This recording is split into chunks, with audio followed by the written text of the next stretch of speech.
The anti-abortion movement is tiny.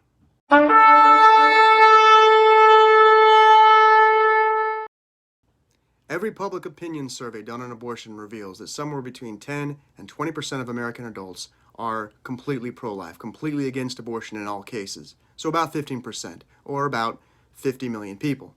If you subtract those who are under the age of 15 or over the age of 65, you get about 32.5 million American adults who are both completely against abortion and at a stage in life when they can reasonably do something about it.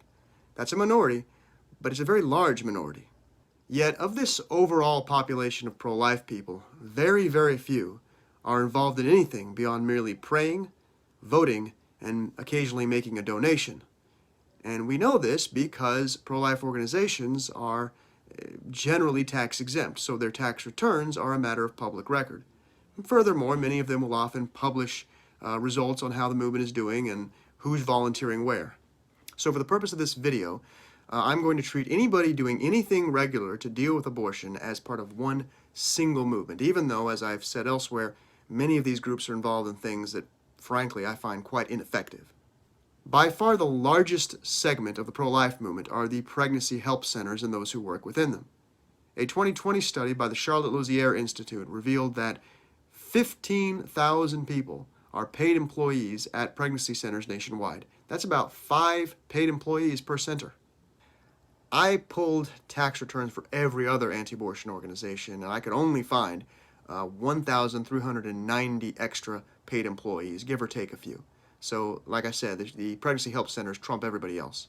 If you add both of those numbers together, you get 16,390 people pulling a paycheck doing something against abortion in America.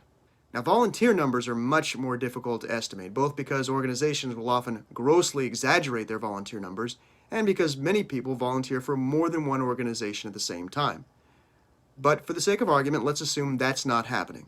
So, if we take the 54,000 people who allegedly work as volunteers at the pregnancy help centers and add to them the 7,000 people who supposedly volunteer with the various right to life groups, the 52,000 people who do activism in media and that sort of thing on a volunteer basis, and the 200,000 people who allegedly sidewalk counsel, you get a grand total of about 313,000 volunteers. Add to them the paid employees previously cited, and the new number is about 329,390 regularly working anti-abortion people nationwide. That's the absolute maximum. It's also highly inaccurate. There is no way that the pregnancy help centers have 54,000 volunteers regularly serving inside their doors. And when I say regular, I mean at least once a month, preferably once a week. That's 18 volunteers per center, and most of those places can't even stay open most of the time because they don't have enough resources. I think it's safe to cut that number at least in half. Now, 40 Days for Life reports that they have 200,000 people who volunteered with them in 2019. But as we all know, that includes anybody who ever showed up even one time to pray outside an abortion clinic, even once during the course of the whole year. Most of the people who volunteer with the Right to Life groups are, I assure you, only volunteering to work on electoral campaigns every couple years. So if we take all this into consideration and reduce the numbers accordingly, we get a much more realistic understanding of who's really volunteering. And I estimate about 35,000 regular anti-abortion volunteers nationwide. That's still probably pretty high, but much more realistic than what we were saying before. Add to that the paid employees, and you get a new grand total of approximately 51,340 people who do anti-abortion activity as an employee or a volunteer on a regular basis throughout the course of a single year. So our high estimate is about 1% of the total adult anti-abortion population in the nation.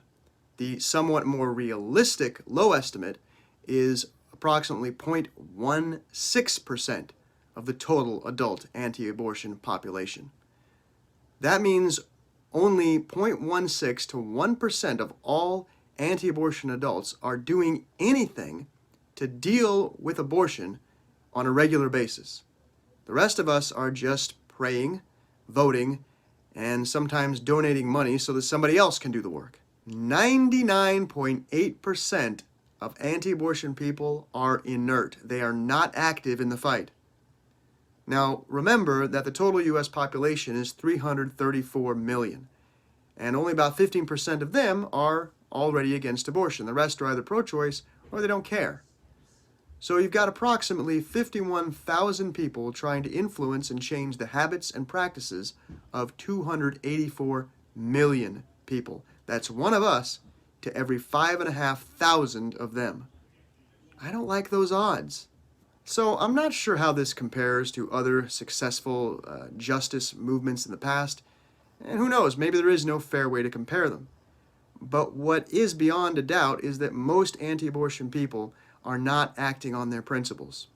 The anti-abortion movement is tiny. Most of us are living lives that are not really that affected by the fact that there's an ongoing Holocaust all around us. Our movement is anything but all hands on deck, and I can't help but wonder what could be possible if more of us got serious. The Revelation 3:2 Project challenges all anti-abortion people to dedicate 2% of each week, that's about 3.5 hours per week, specifically to the goal of ending abortion.